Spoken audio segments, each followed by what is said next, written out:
All right, let's get right into it. We need to talk about a secret project, one so huge it's actually threatening to break our national power grid. We're talking about a machine so hungry for power, it literally needs its own nuclear reactors just to think.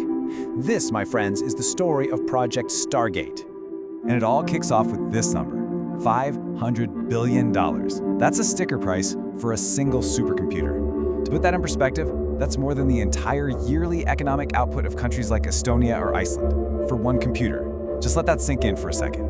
And hey, if the cost doesn't blow your mind, the power it needs absolutely will.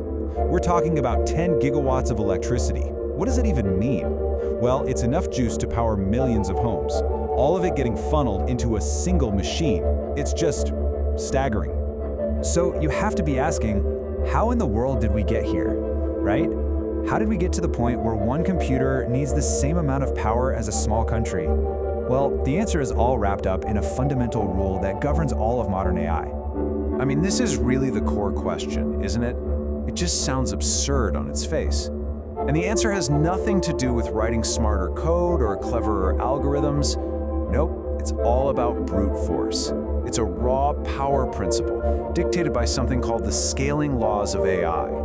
So what are these scaling laws? Well, think of them as the basic rules of the game for building AI.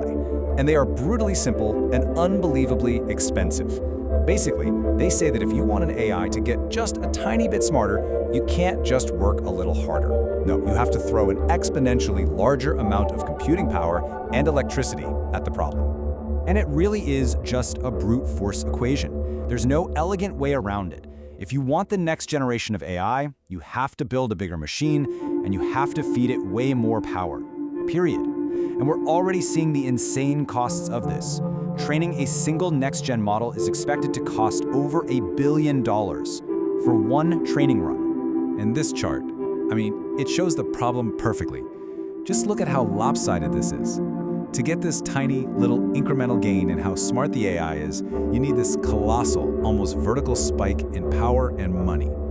This is the engine driving Project Stargate's absolutely insane demands. So this exponential hunger for resources, it's not just a problem on a whiteboard anymore. These scaling laws are now slamming headfirst into the hard limits of our physical world, and it's creating a crisis that goes way beyond Silicon Valley. Which brings us right back to that 10 gigawatt problem. Sam Altman's grand plan for Stargate needs this enormous amount of power. But here's the thing. Our national utility system was never built for this kind of focused demand. We're hitting a massive bottleneck. We literally can't get enough high-voltage transformers, and the grid just can't keep up. The system can't grow fast enough to power our cities and these new AI behemoths. Now, you'd think solving the energy crisis would be the biggest mountain to climb, right? Well, think again. It actually gets worse. There is another equally critical resource that these AI factories are chugging down at an absolutely alarming rate. 449 million gallons.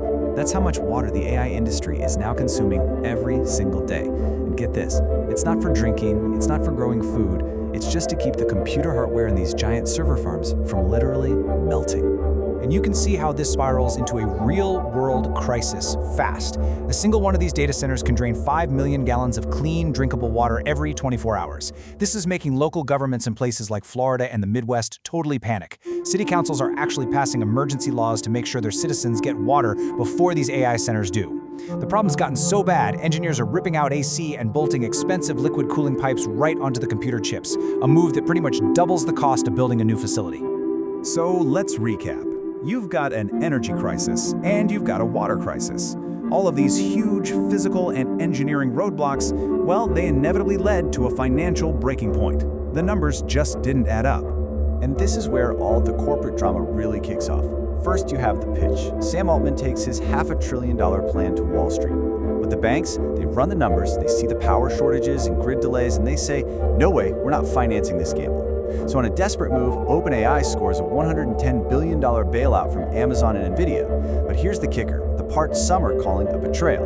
OpenAI had to agree to move its work onto Amazon's servers. This directly undercuts their main partner, Microsoft, taking away the exact cloud revenue Microsoft was betting on. You know, when you step back from this whole saga, the power, the water, the money, the backstabbing, you realize this is about something so much bigger than just one project.